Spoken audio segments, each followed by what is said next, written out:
Voter के check point और इसकी पोलिंग स्टेशन तक पहुंचना नामुमकिन है। इस बात का जिक्र भी ज़रूरी है कि सरफराज बुगटी के ज़ेर साया अमन फोर्स के ज़ेर असर इलाकों में इन पोलिंग स्टेशंस को मुंतकिल किया जा रहा है, जिसमें ना सिर्फ प्री पोलिंग रेजी की तरफ ना ले जाया जाए। हमने तहरीरी तौर पर DRO डेरा बुगटी सूबाई इलेक्शन कमीशन से अपने तहफ़्फ़ुज़ात को आगाह कर दिया। इस इक़दाम से गुरेज करें जिससे साफ़ और शफाफ इलेक्शन की इनक़ाद मुमकिन हो सके, वरना हम कानूनी चाराजोई का हक़ महफूज रखते हैं और किसी भी सतह पे जाने के लिए तैयार हैं। ये हमारे प्रेस कॉन्फ्रेंस का आज बेसिक वो था।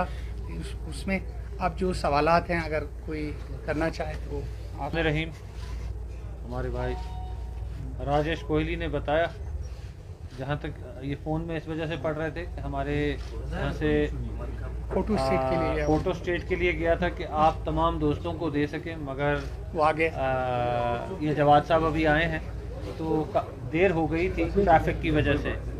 आप जैसे कि इन्होंने बाकी चीज़ें तो बताई हैं कि 21 पोलिंग स्टेशन हैं जिस पे करीब कोई 35 से 40 हज़ार लोगों का वोट इंदराज है। और ऐसा है कि इनके जो पोलिंग स्टेशंस की आबादियां हैं वो इनसे कोई ख़ासे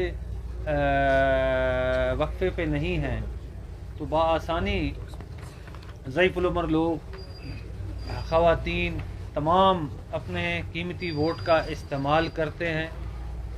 मगर दूसरी जानिब RO डेरा बुगटी ने जो लेटर निकाला है और उनके साथ साथ DRO ने लेटर निकाला है, उन्होंने कहा कि आवाम के बेशतर इंटरेस्ट में, लॉ इन्फोर्समेंट एजेंसीज़ के बेशतर इंटरेस्ट में कि जहां वो अपनी ड्यूटीज़ दे सकें, तो मैं इनकी लेटर ये कहता है। तो आप ये देखिए, मैं सिर्फ चंद 21 में से 2 पोलिंग स्टेशंस जो हैं FC स्कूल में मौजूद थे। तो अगर ये सेफ्टी की बात करते हैं तो FC स्कूल से ज़्यादा सेफ कौन सी दूसरे प्राइवेट हमारे सरकारी स्कूल हो सकते हैं, उसका ये जवाब दें। इसके साथ साथ जब एक इलाके के लोगों को आप 40 किलोमीटर दूर ले जाएंगे तो लोग अपना उस तरह वोट इस्तेमाल नहीं कर सकेंगे। इस वजह से नहीं कर सकेंगे क्योंकि वहाँ बीच में चेक पोस्टें हैं। तो चेक पोस्टें बवक्त एक टाइम पे 30-40 हज़ार लोगों की एंट्री को वहाँ से क्लियर करते हुए तो इलेक्शन में वो वोटिंग कास्ट करने के लिए नहीं पहुँचेंगे।